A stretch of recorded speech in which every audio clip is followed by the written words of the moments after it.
Muy buenas, bienvenidos otra vez, bienvenidos a Contando Historias. Hoy tenemos con nosotros, aparte de nuestro querido Juan Granados, que conocen ustedes y no necesita presentación, al profesor Miguel Anso Bastos, profesor de la Universidad de Santiago de Compostela, profesor de Ciencias Políticas, licenciado además en Ciencias Económicas y doctor en Ciencias Económicas, y que además sé de buena tinta que él piensa que no debería haber separación entre las ciencias económicas y las ciencias políticas, porque creo, profesor, que usted es de los que opina que están íntimamente ligadas. Sí, el día de hoy sí, obviamente se pueden separar, teóricamente se pueden separar, pero el día de hoy están tan mezcladas que no se puede entender casi una sin la otra. No digo que hay que mezclarlas, digo que es bueno tener conocimientos de ambas. Pero muchas veces los departamentos, o tal como los departamentos universitarios o como está organizada la universidad, hacen que cada uno se tenga que especializar como un área de conocimiento. Y casi como que si tuviera que ignorar a los demás. Y eso no me gusta. Me gusta que haya cierto diálogo entre también con la sociología, también con la historia, por ejemplo, o con la antropología. O sea, capaz que también a la inversa no se puede saber de todo, ¿no? Entonces, cierta especialización también es buena. Pero bueno, que de esta especialización, estas dos disciplinas se complementan bastante bien, por lo menos en muchos ámbitos. Sobre todo en la gestión pública, entiendo, Sí, ¿no? la gestión pública o la gestión de lo que intentan llamar la gestión de la economía, todo este tipo de cosas, ¿no? Todo lo que es la intervención política en la economía o los determinantes económicos de la actuación política. Bueno, pues la idea hoy es hablar de la historia del capitalismo, de cómo surge el movimiento capitalista, cómo surge el sistema capitalista, que en principio no era un sistema como tal, sino una forma de comercio, una forma de ahorro. Juan Granados, como saben, al que voy a saludar ya, nos habló de la historia del liberalismo, que de hecho es autor de la breve historia del liberalismo, con lo cual el liberalismo y el capitalismo evidentemente tienen asociación, ¿no, Juan? Hombre, pues naturalmente esto es sobre lo que decía el profesor Bastos hace un momento. Decía Hayek precisamente que la cuestión política y la cuestión económica eran dos caras de la misma moneda, eran absolutamente imbricadas, ¿no? Y es evidente que cada vez tienen más implicación, ¿no? Lo que decía el profesor hace un momento. Y sobre a mí me parece un tema apasionante, los orígenes del capitalismo, que es controvertido desde, yo que sé, desde Schumpeter, ¿verdad, profesor? Y realmente, eh, ¿cuándo comenzó el capitalismo? Pues esta sería la primera pregunta, ¿no? En su versión clásica, en su versión moderna, ¿no? Igual que el liberalismo lo podemos retrotraer al discurso fúnebre de Pericles, si queremos, o a Clístenes, o a la Atenas clásica, o lo podemos llevar a John Locke. Así que, en fin, ¿no? Es un tema interesante, pero complejo a la vez, ¿no? Y sí, no, para nada, para nada. Es por introducir nomás. Cuando empecé a estudiar estos temas, yo identificaba capitalismo y libre mercado como algo semejante. A medida que uno va profundizando, me doy cuenta que no es exactamente así. Quiero decir, quien populariza el término de capitalismo, aunque Louis Blanc, creo que un socialista francés, usó esa palabra alguna vez, Marx la usa muy poco. Recuerdo haber leído que alguien que se dedicó a contar las palabras, que solo usó 3 veces en su obra, ¿no? Usar la palabra capital, pero no la palabra capitalismo. Quien populariza la palabra capitalismo es Werner Sombart, que está hoy relativamente olvidado, a pesar de ser sumamente interesante. Era del círculo, era próximo a Max Weber, fue uno de los grandes intelectuales alemanes de su época. ¿Qué pasa? Que como tuvo un paso al acabar en su vida, pues no es que fuera, pero se aproximó al nazismo o ideas así como medio totalitarias, como pasó un poco al aquel libro de comerciantes y de mercaderes y héroes o algo así, creo que se llaman así, que comparando a los alemanes que eran como héroes y los ingleses que eran comerciantes, así como un poco despectivo, el socialismo prusiano, pero tienen una serie de libros que a mí me parecen fascinantes. Yo recomiendo, el que más me gusta es El Burgués. Es fantástico ese libro. Es burgués. Y después el apogeo del capitalismo, lujo y capitalismo, guerra y capitalismo, como ve, la palabra capitalismo la usa en casi todas sus obras, como tal, capitalismo. Y este señor, ¿por qué habla tanto de capitalismo? Y antes casi no se hablaba de capitalismo, se consideraba una especie de insulto. Porque el capitalismo no es solo libre mercado, porque eso lo descubrí yo. Y como países que no tenían libre mercado antiguos prosperaron relativamente, como los Estados Unidos, ¿no? Porque el libre mercado es una cosa y el capitalismo está emparentado, pero no es lo mismo. A ver, el libre mercado consiste en que las personas intercambian entre sí y de ahí obtienen algún tipo de beneficio. Un intercambio de mercado, las dos partes ganan por definición, es algo lógico. Entonces, yo no voy a intercambiar nada para ir a perder. Yo no voy a la tienda para ir a perder utilidad. O sobre todo, no voy a hacer un intercambio igual. Un intercambio igual es absurdo. Nadie va a la tienda a cambiar un billete de 20 euros por un billete de 20 euros. Que es un cambio igual, pero como todo cambio igual es absurdo. Sino que un cambio implica una doble desigualdad y los dos ganamos. Yo gano porque obtengo una barra de pan, el comerciante obtiene su €1,20 por la barra de pan, él gana, yo gano y estamos los dos contentos. Es una doble ganancia, pero es un intercambio. Y el intercambio, Adam Smith, cuando lo plantea, que llamamos nosotros el crecimiento smithiano, deriva de crecimiento o derivado de extender el sistema de cambio de comercio a cada vez más personas, extender la división de comercio y extender el mercado. Es decir, que cada vez más personas estén involucradas en regímenes de cambio, ¿no? Es lo que lleva el crecimiento. Y después la división del trabajo. Es decir, que las personas cada una se especialicen con aquello de los alfileres que habla al principio, ¿no? Cada persona se especialice en lo que mejor hace y después de ahí derivamos un incremento de la producción. Vale, está bien, pero eso ya existía en la antigüedad. Y usted lo sabe mejor que yo. Hay un libro que a mí me gusta mucho, que es el de Walbank, La pavorosa revolución. Es un libro de historia de Roma, ¿no? Entonces explica que en los tiempos de Augusto había libre mercado en el espacio romano y había un mercado libremente desarrollado. El mundo islámico era un mundo comercialmente bastante desarrollado. El propio Mahoma era comerciante. Es decir, no es una idea contra el comercio. Los chinos tenían y tienen un comercio. Todos oímos hablar de los mercaderes persas. Quiero decir que el mercado existían mercaderes, pero ¿por qué no eran capitalistas? Porque aquello no prosperaba. Es decir, porque el crecimiento de Smith es un crecimiento que incrementa la riqueza, pero no la multiplica exponencialmente. Claro. Quiero decir, ¿cuál es la diferencia entre el crecimiento de los romanos, los antiguos, que sí que mejoraban la vida, prosperaban pero relativamente, pero su incremento de nivel de vida era relativamente pequeño? Pero comparemos lo que pasó en los últimos 150 años, que el nivel de vida de una persona normal de un país como el nuestro se multiplica a lo mejor por 10, 20 o 30, no sé, según el cómputo que se haga, ¿no? Es decir, que el mismo trabajador trabajando las 8 horas o las 10 horas que toca, o incluso trabajando menos horas, produce algo así como 100 veces más que antes. ¿Y eso es por qué? Porque no solo es comercio, es que el trabajador se ve ayudado de bienes de capital cada vez más complejos. Ya no trabajamos con las manos, trabajamos con un tractor que multiplica nuestra fuerza por 100 o por 1000. Y a su vez trabajamos con una estructura de capital, es decir, con electricidad, con agua corriente, con telecomunicaciones, con infraestructuras físicas de carreteras, puertos, aeropuertos, todo ese tipo de cosas, que todo eso contribuye a que una hora de trabajo nuestra multiplique. ¿Y eso a qué se debe? Pues al capital, y es al capitalismo. El capitalismo es algo distinto del mercado, porque, repito, el mercado, con sus pros y sus contras, lo hubo en muchas épocas de la historia, pero no se dio nunca ese crecimiento exponencial. Entonces, ¿qué es el capitalismo? ¿Cómo lo interpreto yo? Bueno, con Sombart y con más gente, ¿no? Para mí Sombart, repito, que es una lectura que hay que repetir, ¿no? O incluso con Max Weber, la ética protestante. Yo lo veo como una especie de tecnología mental. A ver, pongamos un símil. La ciencia. ¿La ciencia qué es? Básicamente es ver el mundo natural con otros ojos, con unos ojos racionales, si se quiere, siguiendo un método, ¿no? Pues esta cosa hay que verla, hay que explicarla, hay que probarla, o sea, es un método. Y ese método derivó en muchos desarrollos, ¿sí o no? Pero básicamente el mundo es el de antes, las mentes son las mismas, solo que esas mentes, esos estudiosos, ahora aplican un método, una herramienta. El capitalismo es algo semejante, es el ver el mundo natural con otros, el ver el mundo económico con otros ojos. Con los ojos decir, a ver, ¿cómo puedo hacer yo con estos recursos sacar lo más posible? Y todo lo que se trata es de optimizar o racionalizar la vida económica, siguiendo un método, en el sentido de que consiste básicamente en tener unos ahorros disponibles, esos ahorros invertirlos de forma sistemática, o sea, no gastar lo ganado, porque el comerciante antiguo ganaba dinero y ¿qué hacía cuando era rico? Pues compraba una finca, se retiraba allí. Bienes suntuarios y tal, ¿no? Claro, compraba un matrimonio para sus hijos, los hacía nobles a sus hijos, ¿no? Correcto.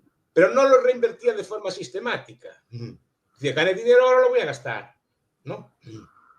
No era una forma racional de vida. El capitalista es capitalista hasta el último día de su vida. Y ahorra hasta el día antes de su muerte, incluso. Que tiene... Sí, es porque es una forma de vida, es una forma de racionalizar, ¿no? Entonces, esto se va extendiendo, es un desarrollo que tiene orígenes medievales, porque necesita, por ejemplo, de cuentas. Algunos teóricos dicen que el capitalismo nace con Luca Pacioli cuando inventa la contabilidad de doble entrada, ¿no? Pero después necesita, por ejemplo, de un dinero más o menos estable, necesita de un sistema bancario, se necesita de instituciones que potencien esa herramienta. Pues, seguros, cámaras de compensación, todo ese tipo de herramientas que tenemos bolsas, por ejemplo, que nos permitan comprar y vender activos, ese tipo de mercados integrados, ese tipo de herramientas permiten que ese ahorro sistemático esté siempre invertido de la mejor forma posible. Y opera, como decía Schumpeter, con procesos de destrucción creativa o procesos de beneficio y pérdida. Es decir, ya no se demandan cintas de cassette, por ejemplo, ¿no? Pues se destruye empleo allí, se destruyen esas fábricas y se produce la gente a hacer pendrives o a hacer cosas en la nube. Es un proceso dinámico, pero de tal forma que nuestro trabajo esté siempre de la mejor forma posible. Y al ser capitalizado se permiten financiar procesos productivos más largos. No es lo mismo trabajar con un buey que con un tractor. No es lo mismo trabajar con las manos que con un robot. Nuestra fuerza física se multiplica por 1000. El problema, la cuestión es cómo llegar al tractor, cómo llegar a tener el robot. Y eso requiere de mucho ahorro durante mucho tiempo, de muchas personas que permitan financiar todo el proceso productivo que lleva a tener el tractor. Y eso es el capitalismo. Es una herramienta. ¿Qué pasa? Es una herramienta como toda herramienta mental, que no es natural. ¿Es natural saber leer y escribir? No. Y requiere un aprendizaje bastante duro. ¿Qué pasa? Lo hacemos de pequeños, entonces no nos damos cuenta. Pero si se fija, es necesario unos cuantos años para aprender a leer y escribir correctamente. No es natural, pero es una herramienta que nos ayuda después, ¿no? Pues el capitalismo también no es natural, no es algo obvio, no normal, o en muchos humanos es ganar, gastar, ganar, gastar. Lo otro requiere una represión interna. Y por eso, sí, diga. Lógicamente, el capitalismo también ha tenido sus víctimas, ¿no? Y una de las cosas en las que se basa el marxismo, precisamente que surge a raíz del propio capitalismo, es que hay una explotación y una plusvalía por parte del capitalista o en este caso del empresario, que se aprovecha de la fuerza de trabajo, minusvalora esa fuerza de trabajo y se enriquece con ella, ¿no? Que esa es la base del marxismo, entiendo yo. Sí, pero en nuestra opinión, creo que es un concepto erróneo. Pero precisamente porque Marx viene de Adam Smith. Todas estas ideas vienen de Adam Smith, vienen de Ricardo, incluso vienen de John Locke. Es decir, que son ideas de que el trabajo es el que determina el valor. Cosa que no estoy de acuerdo con ella. En todos los respetos, ¿no? Pero que si el trabajo no determina el valor, no hay explotación. ¿Por qué? Porque entonces, ¿cómo puede decir que su trabajo es justo? ¿Dónde estás? A mí me hacía mucha gracia cuando leías de joven de los mormones que el Joe Smith, el gran Ángel Moroni, le dio una tabla de oro que estaba escrito allí el libro del mormón, ¿no? Que estaba allí con una plancha de oro. Bueno, ¿dónde está la plancha de oro que dice cuánto vale usted o cuánto valgo yo? No existe. No existe. Entonces, ¿cómo puede saber que estoy pagándome de menos? Es el libre mercado el que lo decide, claro. Claro, entonces, pues, si no hay esa tabla de lo que es justo, ¿cómo puedes saber que me está pagando de más o de menos en un sitio? O que el patrón está ganando de más o de menos. ¿Cuánto debe ganar un patrón? ¿Está también la tabla de oro escrita? ¿O es una opinión? No. Pero a lo que el debate viene, porque yo creo que es el gran debate siempre, ¿no? Entre en ese balance o en ese equilibrio entre el capitalismo, que lógicamente, y creo que es contundente, ha sido un éxito en cuanto a la evolución humana, no hay ya hambrunas prácticamente en el mundo, y esto viene de hace un poco más de un siglo, y viene gracias precisamente a la economía capitalista, y todas estas medidas socialdemócratas, una vez que se renunciaron al marxismo, que consiguieron, digamos, alcanzar muchos de los puntos de los del manifiesto comunista que tenemos hoy día, ¿no? Y que le llaman estado de bienestar.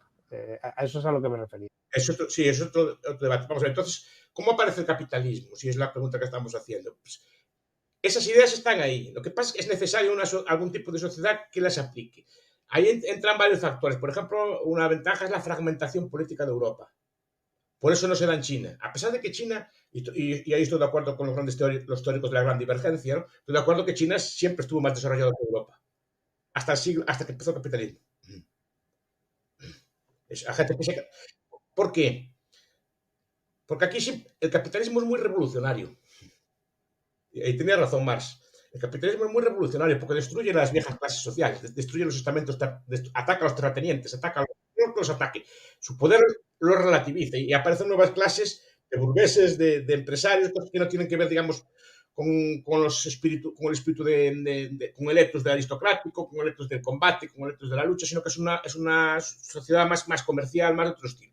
Pero destruye todos los viejos privilegios. Entonces tiene muchos oponentes. Los primeros debates de economía al respecto son las leyes de granos. En Inglaterra, los terratenientes contra los burgueses. Pero los terratenientes querían el trigo caro y los burgueses querían el trigo barato. Y es la primera vez que se imponen los burgueses. Entonces, es una idea que en general está bastante mal vista y bastante rechazada. ¿Qué pasa? Al estar Europa fragmentada, puede prohibir esa norma o puede desalentar este sistema en unos sitios, pero no en todos a la vez. Por eso el capitalismo no aparece así, da una cosa y aparece de repente, sino que aparece en unos puntos concretos. En Flandes, aparece en unas zonas de Inglaterra, aparece en algunas zonas de Alemania, en algunas zonas. Y hablamos más de comarcas que de regiones. ¿Qué pasa? Como es tan productivo y aquello empieza a prosperar tanto, los demás se ven necesariamente obligados a imitarlo. Y eso le pasa, por ejemplo, a países como España o los países del sur de Europa, que dicen, o cogemos eso o quedamos atrás de todo. Yo ahí tengo una pregunta inevitable, si me permitís, ¿no? En mi época de becario en el Francesco Datín de Prato, que precisamente es el palacio de un viejo lanero florentino, ¿no?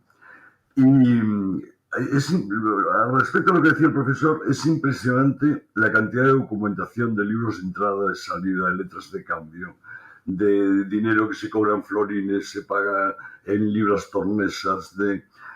Y esto es evidente que hay un caldo de cultivo, pongamos el mediados del siglo XV, que aquello empieza a rular, ¿no? A funcionar.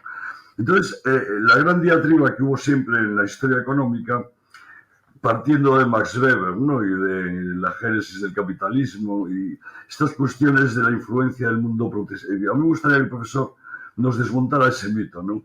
El asunto de la ética protestante y el surgimiento del capitalismo como tesis central de Weber en su día, y el contraste a lo mejor con lo que ocurre en los buenos años de las ciudades comerciantes castellanas, las Medinas, Medina del Campo, Medina del Río Seco, Villalón, esas ferias que también tenían un carácter internacional fundamental, Simón Ruiz como banquero, ¿no? Prestándole dinero a la monarquía, pero sí que es verdad que por lo que sabemos en el siglo siguiente, el siglo de hierro, el XVII, ahí hubo un momento en que se jodió el Perú, ¿no? Y probablemente pueda ser por aquello que apuntaba ya el profesor, de falta de mentalidad verdaderamente capitalista en las élites, ¿no? En el sentido de me lo compro, lo gano, me lo gasto, lo gano y compro venalmente oficios a la corona, por ejemplo, para colocar a los hijos. En fin, ¿no? Ese es el marco mental que tenemos ahí, ¿no? Claro, de otra forma, según parece era fabulosamente rico, gastaba el dinero todo. No sé, claro. Además creo que en los libros de... Es que son cuando empieza, el burgués empieza así, comparando un noble, no sé qué libro leí, que había de un noble, no sé si español o de otro sitio, o francés, que tenía 6 viviendas y tenía las chimeneas encendidas en todas ellas, pues le daba ganas de venir. O sea, tenía criados con leña encendida quemando en 12 residencias, pues si aparecía alguna de ellas de repente. Eso no es una mentalidad muy capitalista. Y todo lo que ganaban lo gastaban en gastos de esplendor, como dice usted, ¿no? Pues a ver, tengo un montón, pues mi servidumbre va vestida con ropa dorada y va con unos caballos allí preciosos, ese tipo de cosas de exhibir, ¿no? Claro, pero eso es una mentalidad capitalista. ricos, pero no capitalistas, que es una cosa que no. A lo mejor un molinero es capitalista, pero no es tan rico. Pero es la mentalidad. Bueno, esa mentalidad que efectivamente nacen, se da en Italia, hay un caldo de cultivo, no nace de la noche al día, se va creando. Lo que es necesario es un espacio, algún tipo de espacio libre, políticamente libre, que pueda ensayar con eso y que pueda empezar a desarrollarse. Y a los demás, cuando ven aquello, no le queda otro remedio que imitarlo. No le queda otro remedio que imitarlo. De hecho, el capitalismo se expande como una especie de mancha de aceite. No es que el capitalismo aparezca todo a la vez de repente un día, ¿no? Sino que primero se desarrollan unos y después los demás van imitando y van copiando y se van desarrollando también. Y este es el proceso que se va siguiendo en el mundo, ¿no? Vale. ¿Por qué la ética importante es tan importante y por eso incido en el papel de tecnología? Porque el capitalismo necesita también de un ahorro. O sea, necesita que las personas no gasten, no despilfarren como hacían estos duques, estas personas así, ¿no? Necesita una cierta ástesis. Weber la identifica con la ética protestante. Yo no tanto. Porque de hecho el capitalismo nace al principio en países católicos y sigue siendo, los países europeos católicos, contrariamente al mito, son más ricos que los protestantes, a día de hoy. Solo hay que comparar la Alemania católica y la protestante, por ejemplo, a día de hoy. Claro, la Baviera, ¿no? Sí, por eso, ¿no? O Austria. Es decir, o solo hay que comparar, lo que sea, las dos Irlandas. Claro. No, pues es como hay que hacer la comparación. Entonces, no hay nada que obste a todo esto. O sea, en la religión católica que impida todo esto. Es más, Robert incluso ciertos aspectos de superioridad cultural. Pero bueno, la idea es necesario algún tipo de valor moral que nos diga, hay que ahorrar, tienes que vivir por debajo de tus posibilidades, tienes que vivir con cierto sacrificio, ¿no? Y ese sacrificio, ese ahorro, reinvertirlo. Algunos, por ejemplo, apuntan a los cuáqueros. Los cuáqueros tenían prohibido gastar más allá de la supervivencia. Entonces, ¿qué hacían aquellas personas? Pues todo lo que hacían era reinvertir. En Estados Unidos se hicieron, por ejemplo, con los cafés y los chocolates. Todo el mercado de eso se hicieron con ellos, hasta el día de hoy, ¿no? Y eran empresarios muy poderosos, los cuáqueros, porque no gastaban. Con sus trajes negros austeros y así, todo lo reinvertían. Eso es el capitalismo. Entonces, si no hay una ética que nos dice Freud, al final de su vida, creo que es en España se llama el malestar en la cultura, dice algo así como que la civilización es represión del instinto. Un poco arrepentido de lo que había dicho antes. Civilizar es reprimir los instintos. Y el instinto que tenemos es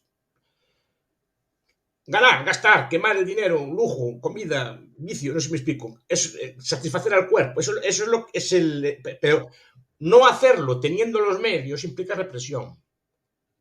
Quieto, no gastes. Pero eso al final es autocontrol. Y ese autocontrol puede darse por motivo natural, pero determinadas religiones lo refuerzan. Es decir, quien sigue más o menos los mandamientos cristianos, pues lleva una vida ordenada, pues no gasta el dinero por ahí en vicios, es una persona más o menos laboriosa, ¿no? Y eso es lo que es, cuidado, es la base, no quiere decir que sea el capitalismo, pero es la base. Sin eso el capitalismo no es. Yo siempre digo, a ver, con un pueblo de borrachos no hay capitalistas, por mucho capitalista que sea el mercado, por muy libre que sea la economía, si el pueblo está todo el día borracho y sin trabajar o durmiendo, una cosa por el estilo, ¿no? Pues un poco capitalismo va a haber. Porque no habrá trabajadores, no habrá empleados, no habrá ahorro, no habrá nada, no habrá diligencia, no funcionarán los trenes porque estará durmiendo el maquinista, no funcionarán los aviones porque estará el piloto durmiendo. Tiene que haber cierta laboriosidad, tiene que haber personas de vida ordenada que sepas mañana que van a estar en el puesto de trabajo. Y eso es el prerequisito que nos trae, en mi opinión, la religión católica o la religión protestante, pero la religión católica también, ¿no? Los autores influyen también en otras condiciones. Tampoco es un determinismo, es decir, que tenga que ser necesariamente así, pero digo que es un prerequisito. Si no hay una sociedad que tenga estas características, el capitalismo no puede ni siquiera aparecer, ¿no? Entonces, tiene que haber una ética del trabajo, de laboriosidad, de hacer las cosas bien, de ser cumplidor. Yo siempre digo que el mayor éxito del capitalismo no es el capitalista, es el trabajador. Y esto lo estudió Epi Thompson, en aquellos libros de la formación de la clase obrera en Inglaterra, Tradición revuelta y conciencia de clase, en ese conjunto de ensayos que explican, ¿no? Cómo se fue conformando, él lo ve de forma crítica, pero yo lo veo de forma positiva, cómo se fue conformando aquella clase trabajadora británica que después se asombró al mundo, ¿no? Esta es la idea, el trabajo, el ahorro, etcétera. Y después son necesarias, eso sí, ciertas instituciones que se van desarrollando que garantizan que ese ahorro está correctamente invertido y con los plazos correctos, ¿no? Entonces, es necesario, por ejemplo, sistemas de crédito bien fundados que permitan que ese ahorro se canalice en cada momento a los procesos productivos más eficaces y, sobre todo, que los procesos productivos, las ideas que tiene el empresario, puedan contar con la financiación necesaria para construir sus máquinas, para construir su ferrocarril, para construir sus cosas, ¿no? Y si no hay un ahorro, si no hay unos medios necesarios para poder financiar eso, poco vamos a hacer. Es necesario un dinero sano. Después todas las instituciones, todas las creaciones del ser humano, las bolsas, todos estos mercados financieros, todas estas cosas, contribuyen también, de estar bien construidos y no estar manipulados, contribuyen a crear todo ese caldo de cultivo para que ese ahorro que usted hace hoy de 10 euros esté perfectamente invertido. Que a usted le rente, pero a la sociedad también, porque permite, de forma agregada, esos ahorros permiten financiar cosas. Sí, y luego la seguridad jurídica, ¿no? Que de la que tanto se habla hoy en día, porque decía Antonio Escotado, en paz descanse, el querido Antonio, que un país es rico no solo porque tenga bienes, sino por la capacidad, la educación de su gente y sobre todo aquello que ya venía del viejo derecho romano. Los contratos se cumplen, ¿no? En un país donde no se cumplen los contratos no hay capitalismo posible, ¿no? Claro, por eso digo que es una especie de azar histórico, porque son todas estas cosas juntas. Claro, efectivamente, tiene que coincidir. Y podría no haber pasado. El ser humano vivió decenas de miles de años sin esto. Pero cuidado, también sin escritura, también sin muchas otras cosas. Pero son inventos que no son inventos duros, digamos, no es como la luz eléctrica o una radio. Son inventos mentales. A ver, el alfabeto es otra maravilla. Los números arábigos, por ejemplo, es otra maravilla, sin las cuales muchos de estos avances no se podrían hacer, ¿no? Pero son tecnologías mentales, nadie las ve mal, pues el capitalismo simplemente es una lógica mental de organización de las cosas, no es nada más que eso. ¿Qué pasa? Las consecuencias son las que critican los marxistas, porque se genera una sociedad súper opulenta, se genera una sociedad en la que hay desigualdades, ¿no? Pero eso, claro, eso son debates de otro tipo, pero que para mí el problema nunca fue la desigualdad, para mí el problema es cómo está el más pobre. A mí el problema es si el más pobre está mejor o peor, no que sea desigual.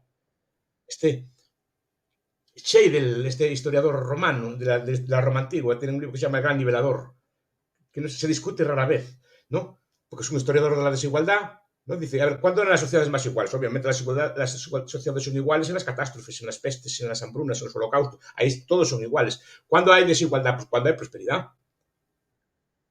Pero incluso en esas sociedades desiguales, el más pobre está mejor que estaba antes. Claro, es lo que decía Isaiah Berlin, ¿no? Decía, ustedes hablan de los valores permanentemente, pero los valores no son compatibles entre ellos de una manera muy clara, ¿no? Es decir, yo si elevo el nivel de libertad, va evidentemente a bajar el nivel de igualdad, pero en algún momento hay que tener ciertos equilibrios, ¿no? Claro, porque la igualdad o desigualdad también deriva de la libertad de escoger proyectos de vida. Como decía, me parece que era este economista tan incisivo, ¿no? ¿Cómo se llama? Que lleva estas chaquetas de colores. Sally Martin. Sally Martin, ¿no? Que decía, sí, efectivamente, la humanidad fue muy igual, sobre todo en la época de Lucy. Eran todos igual de pobres, ¿no? Sí. Se ven las catástrofes en las pestes negras, ahí no hay igualdad. Muere el rico y el pobre. Es decir, pero son las sociedades más iguales. Y cuando hay la de cavernas o cosas por el estilo, la igualdad era más. Por eso digo que la desigualdad trae. Usted, por ejemplo, decide su proyecto de vida y me quiero dedicar al estudio, ¿no? Es su opción. Podría dedicarse a ganar dinero comerciando, otro tipo de cosas, en su momento, cuando optó, digamos, a la edad que optó usted su vida, ¿no? Usted sabía que aquí iba a ganar menos dinero, iba a tener otras satisfacciones.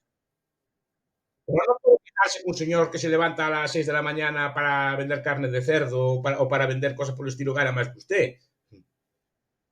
No, el caso es que usted no viva mal tampoco. Y seguramente gracias al comerciante aún vive mejor. Tiene pero no puede quejarse que no es igual que él. Porque para eso tendría que llevar la vida que lleva él.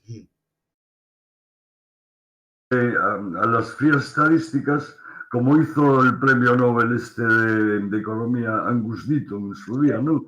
The Great Escape, el Gran Escape. Bueno, ahí decía claro que la humanidad progresaba prácticamente en todo, sanidad, educación, incluso nivel de vida, etcétera, a una costa de ciertas deficiencias, pero que son inevitables.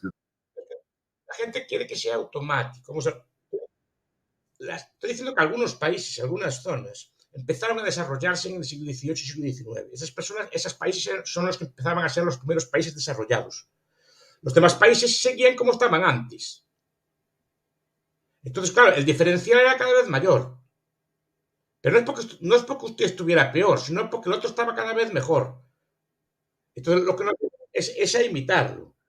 Pero es que eso no es todos a la vez florece, ¿no? Esto es un proceso que lleva tiempo. Y la suerte es que cada vez lleva menos tiempo, porque la revolución industrial, el desarrollo llevó ciento y algo de años. Pero un país ahora pobre, estoy pensando en Corea. Corea en el año 60 tenía la renta del Sudán, puede contrastarse, ¿no? El Sudán, es decir, o por ahí andaba, de los países más pobres del mundo.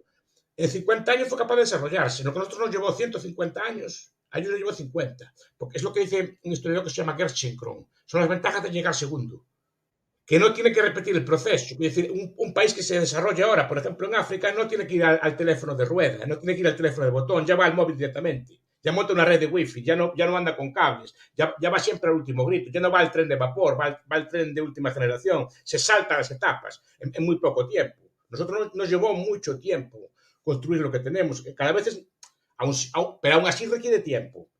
No es llegar mañana a una ley, mañana salimos de pobres. Incluso los países más rápidos. Además gozan de la ventaja de la experiencia y de saber que hay ciertos elementos correctores al capitalismo que se trataron de introducir, como el proteccionismo, por ejemplo, en el caso español, fueron contraproducentes y al final hacían que el país creciera mucho menos, ¿no? Aunque claro.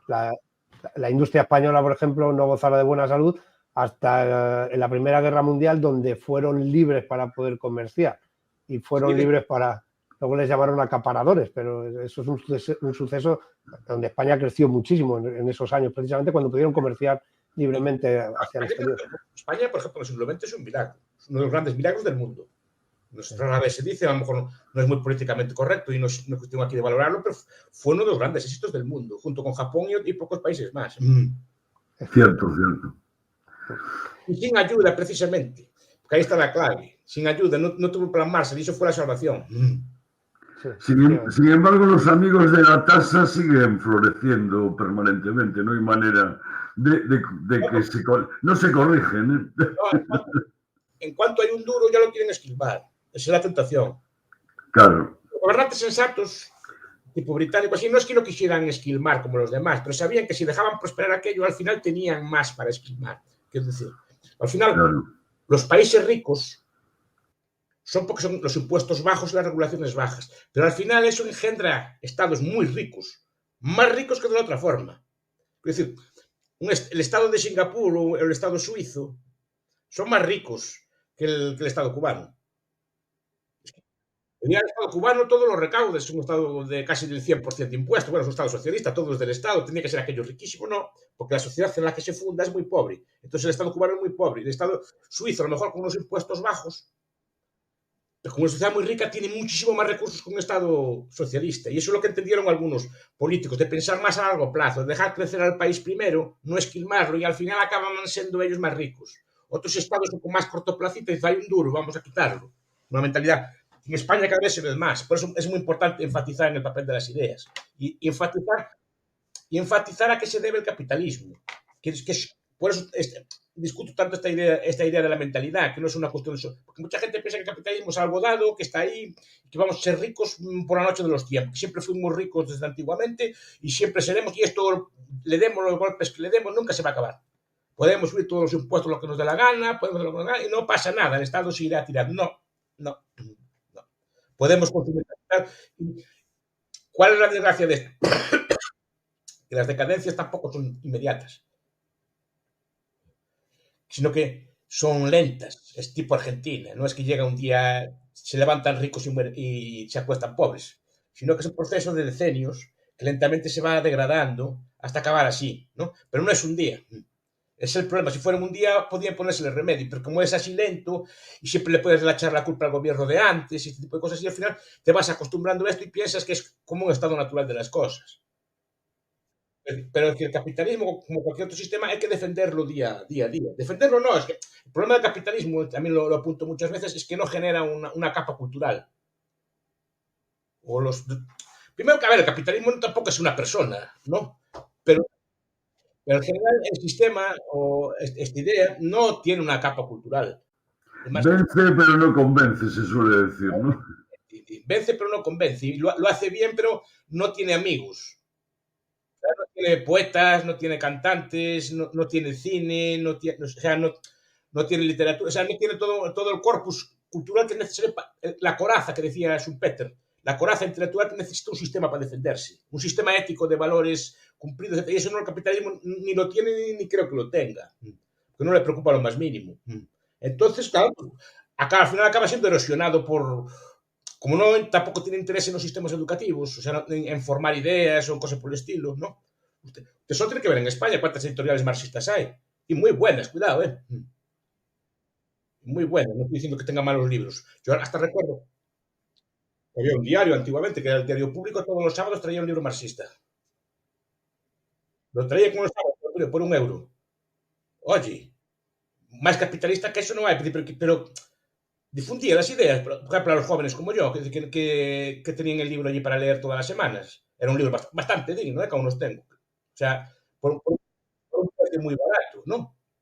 Y nosotros, con todos los medios que tenemos, no somos capaces de hacer nada semejante. Sí, es curioso, ¿no? Es cultural. Y aparte, metodológico, lo que usted dice siempre es cierto, metodológicamente el marxismo, digo, y en su momento sobre todo, ¿no? Estoy pensando en la historia de la antigua Grecia de Struve, por ejemplo, ¿no? Una escuela metodológica muy de muchas campanillas, ¿no? Y unos estudios francamente serios y tal, eso siempre lo tuvieron, ¿no? Y al final, pues, otra cuestión es que el punto de partida sea francamente erróneo desde el decreto de precios de Diocleciano, pero parece que no hay nadie que lo pueda cambiar eso. No, pero lo que digo es esa coraza cultural, no hay una cultura así capitalista, más bien la cultura, todo el folclore es anticapitalista, no es capitalista. La sabiduría popular, la sabiduría común no es capitalista, es el patrón que está robándote, está el comerciante que está robándote, el intermediario, tú lo ves todos los días de la prensa, el intermediario que se lleva todo y expolia a la gente y cosas por el estilo, ¿no? Son figuras imprescindibles. Como dice usted siempre, el empresario representado con el puro y la chistera, ¿no? Y bebiendo champán, o sea, y con un orinal de oro, ¿no? Como en las películas antiguas. Así como para bebiendo champán con unas señoritas y así, cosas por el estilo. No, ese es tópico. Y no ven que muchas veces son gente que trabaja, que se desloma de sol a sol, ¿no? Pero ese tópico. El marxismo que así... Perdón, no, decía que el marxismo, digo, que en los lugares donde se ha experimentado y donde se ha experimentado precisamente sin correcciones capitalistas, como en la Guerra Civil Rusa, estoy recordando ahora, ¿no? En 1918, creo, 1919, cuando las tasas de producción bajaron a niveles que casi no tenían precedentes en la historia. Eso lo dijo Alec Nove, que es un historiador trotskista, en la historia económica de la Unión Soviética. Creo recordar que decía algo así como no hubo caída tan grande de la producción desde que hay historia escrita. Caray. Sí. Fue un desastre. El comunismo de guerra fue un desastre de los mayores de la historia en un año. No es un desastre a largo plazo, un desastre en un año, porque descoordinó todo. Pero no hay ese tipo de información, no hay ese tipo de discusiones. Siempre lo otro es una ideología noble y buena y lo otro es una ideología así de... ¿Cómo era aquello, profesor, que Buchanan tenía que ver los precios en los diarios de Viena? Me acuerdo de haberlo escuchado alguna vez.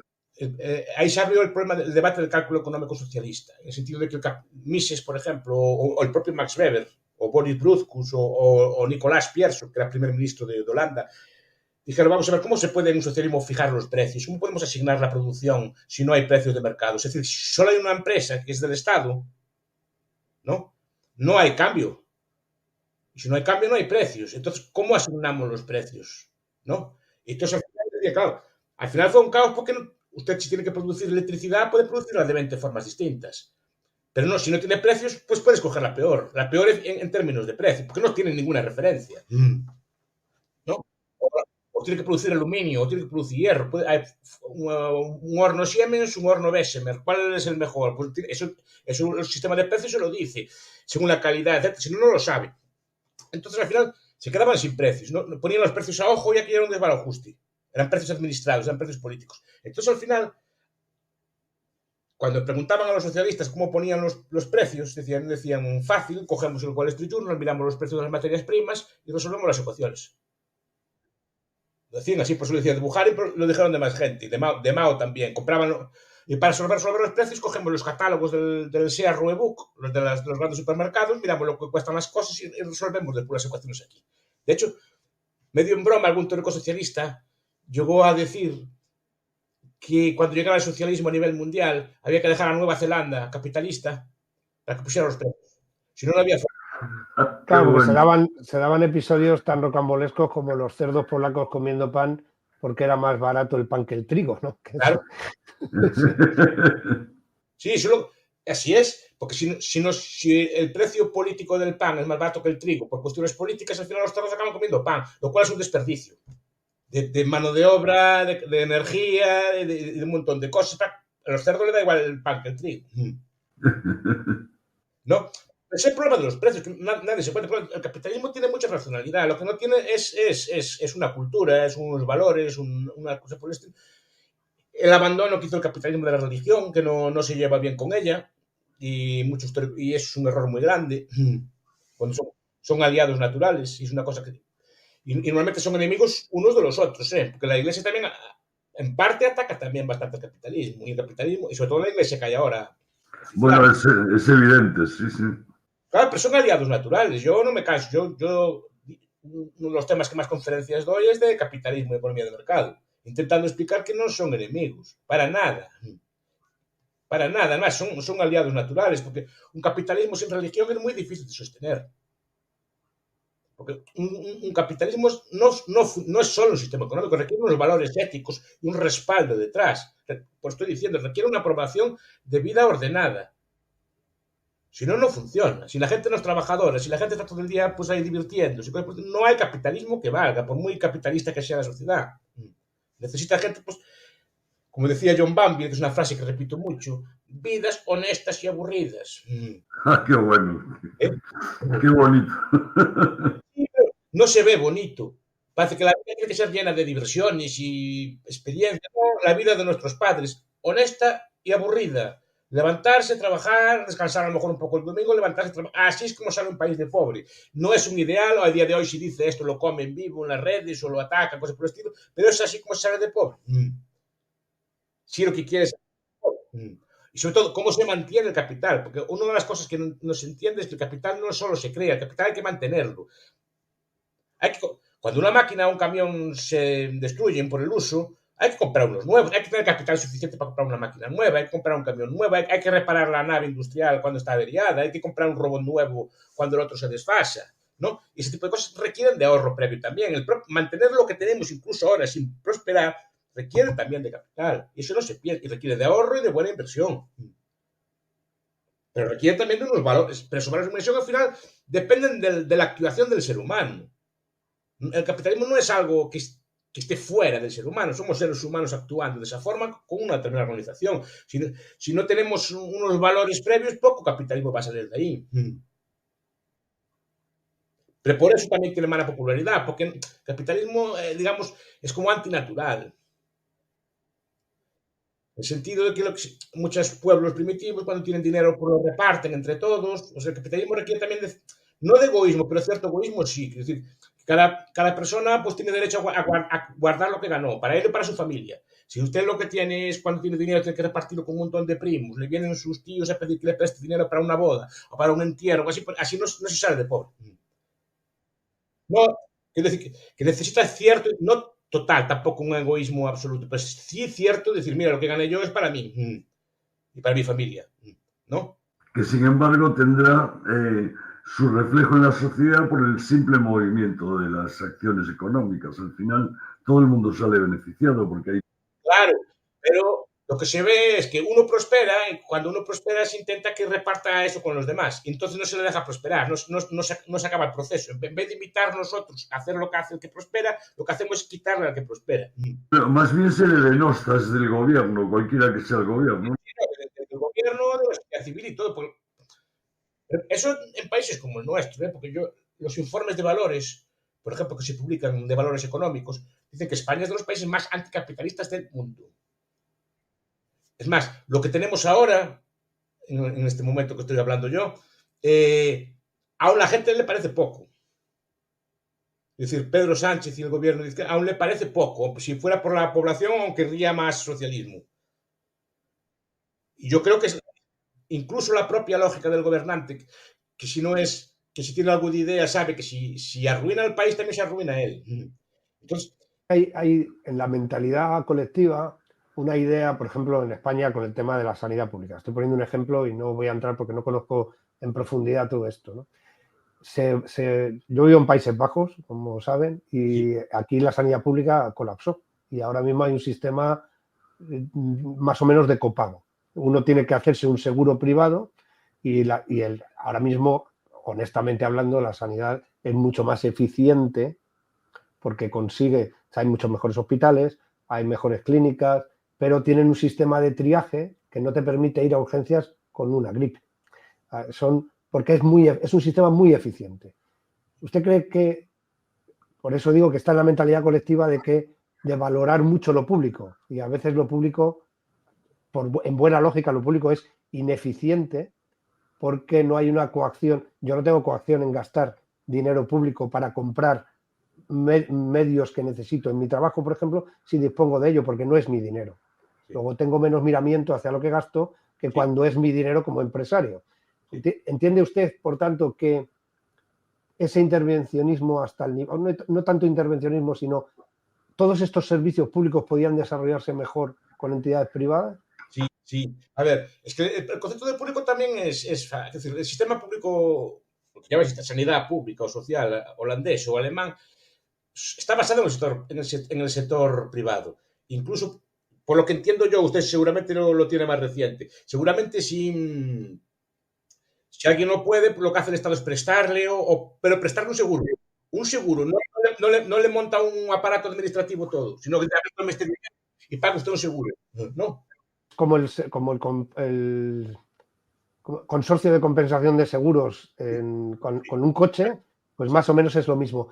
Todo aquel que no llega a los 30.000 euros al año, 30.000 euros entendido porque aquí en el sistema holandés la percepción de pagar impuestos es mucho mayor que en el sistema español, porque en el sistema español el empresario es el recaudador de impuestos, por tanto el que recibe la nómina simplemente ve una cifra, pero él sabe lo que cobra al mes y no se percata o no cae en que está pagando una barbaridad de impuestos. Sin embargo, aquí lo tiene que pagar cada uno después de recibir el sueldo. La percepción de pago de impuestos es mucho mayor.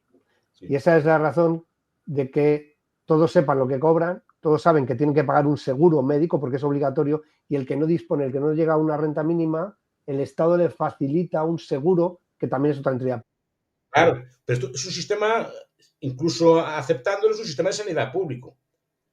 ¿Qué pasa? Que nosotros confundimos el sistema de sanidad público con un sistema de sanidad prestado por el Estado.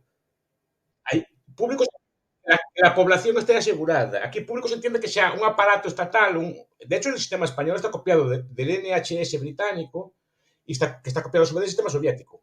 Es una sanidad universal de la cuna a la tumba. Es ese sistema hispano. Claro, es un sistema de corte casi socialista. Y casi no. Y eso fue el que puso el general Franco en España. En vez de optar por sistemas de Centro Europa, también lo hizo en las pensiones. Optó por sistemas de ese estilo. ¿No? Y por eso confundimos lo que es público. Público pensamos que es prestado por el Estado. Para mí público es que simplemente que el Estado de existir porque se encargue de que la población tenga sanidad. Y si no tiene por sus medios, pues como decían que hacía en Suiza, que le prestaba dinero, le daba dinero para que comprara el seguro que quisiera, dentro de un orden, ¿no? Pero siempre como un sistema privado, le pagaba el seguro, pero no le creaba un sistema de sanidad estatal con médicos funcionarios, con todo ese tipo de sistemas. Pero ambas son públicas, es decir, la población está asegurada, que es de lo que se trata, ¿no? Pero solo es público nuestro sistema. Es como el debate que hay en España del MUFACE. El MUFACE es un sistema centroeuropeo, es el sistema de mutuas que tienen casi todos los trabajadores, por ejemplo, en Alemania. Cada trabajador tiene su propia mutua. Y eso era el sistema histórico español. Franco optó por un sistema también de sanidad.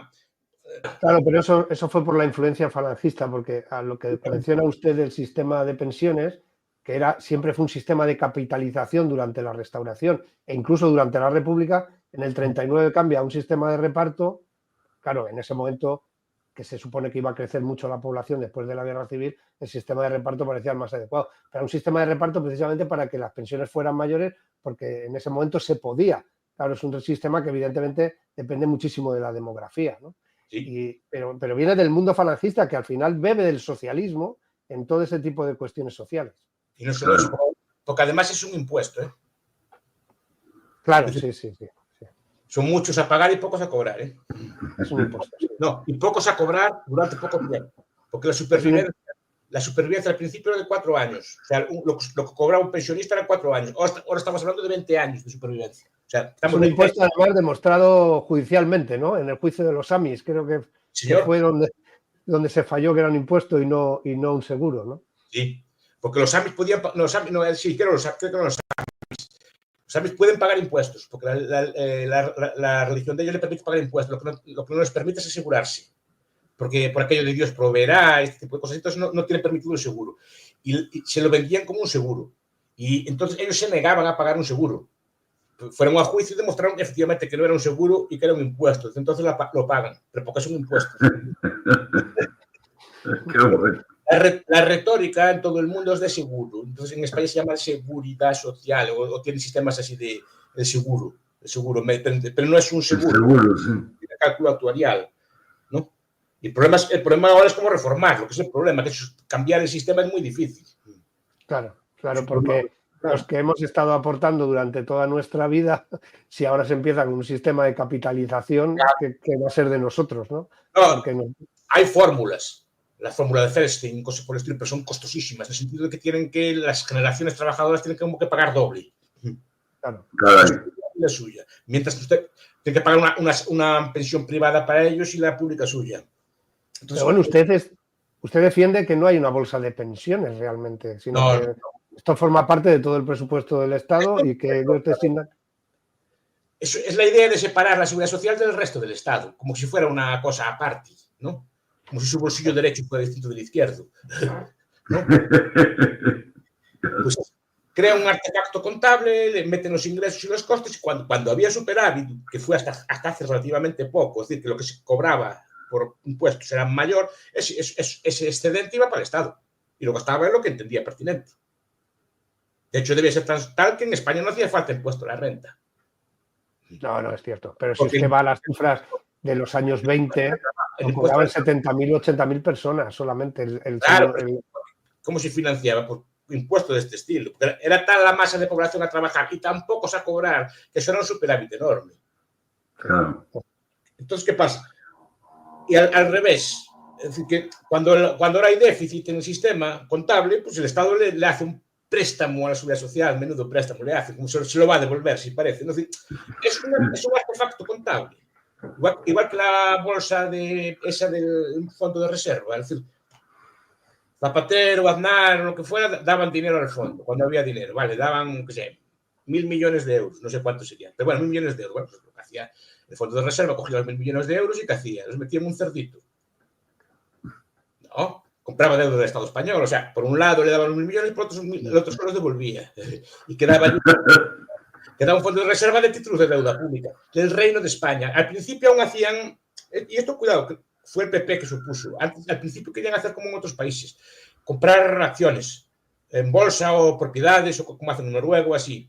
Pero fue el PP que supuso a que se compraran esto. Entonces solo pueden comprar deuda pública. Claro. Al principio compraron algo de deuda pública francesa de los Países Bajos, después solo deuda pública española. Al final era como un préstamo a sí mismo. Mira qué bonito. Una cosa un poco... Copiaron de Roosevelt, que hizo lo mismo.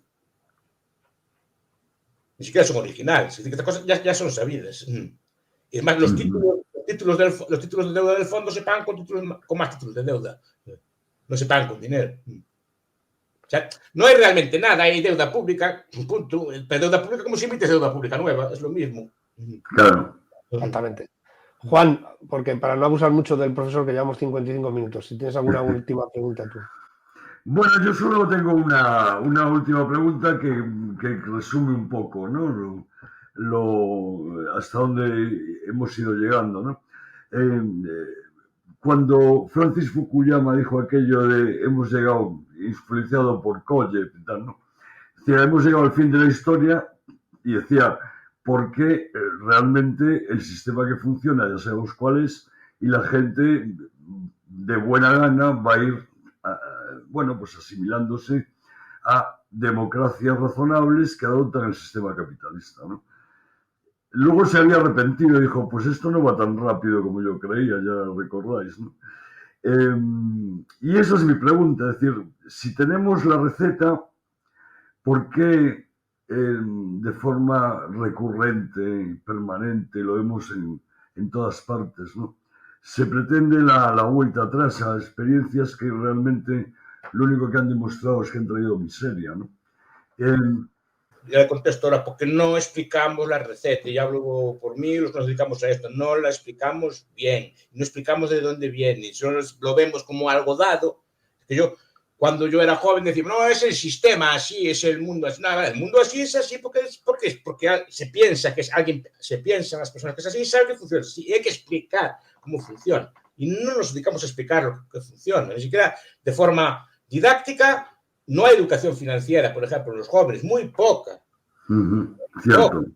Yo os pregunto en la clase a veces, porque lo vi una vez en una entrevista, no, la gente no sabe, puedo preguntar en clase. No, yo no doy clase en una facultad económica, tengo clase en varias facultades que son más humanísticas. ¿Qué es el interés compuesto? No lo sabe, la inmensa mayoría no lo sabe. Y es una cosa ya, si no sabes un interés compuesto, mal van a entender una hipoteca, o sea, que son decisiones vitales para ellos en su vida y no entienden cómo esto es. Simplemente lo ven que es así y ven que no les pagan lo que ellos creen que merecen, entonces el sistema es muy injusto y piensan que cambiando el sistema van a cobrar lo que ellos merecen y van a ser igual de reconocidos. No. Claro.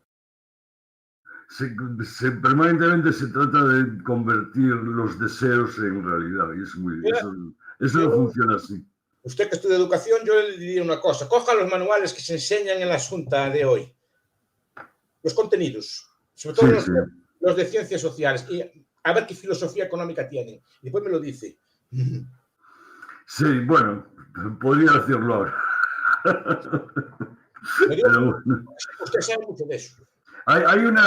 Es evidente que esta teoría de los valores... Por cierto...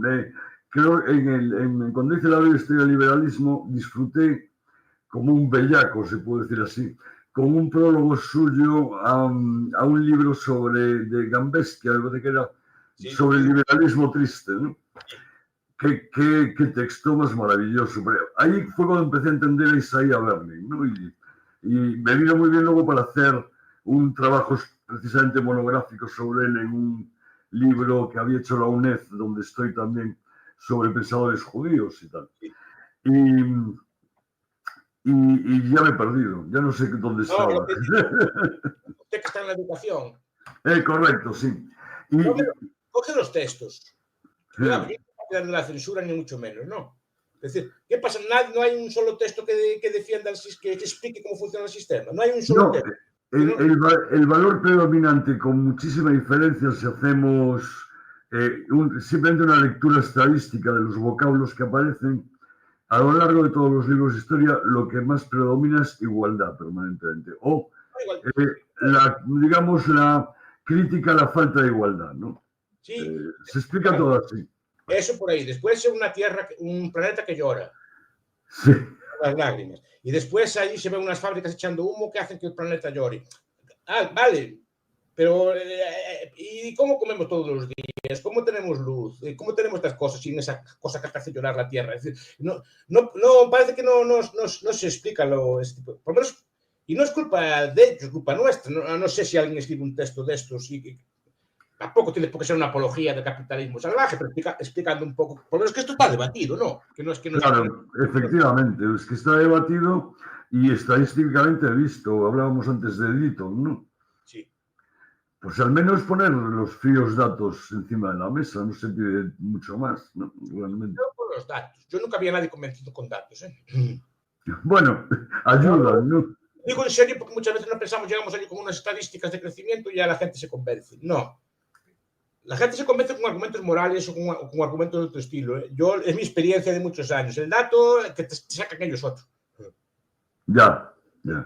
Entonces ya te quedas, no, tienes que explicarlo con argumentos de corte moral y explicándolo y con argumentos lógicos. No vale solo el argumento del dato, ¿no?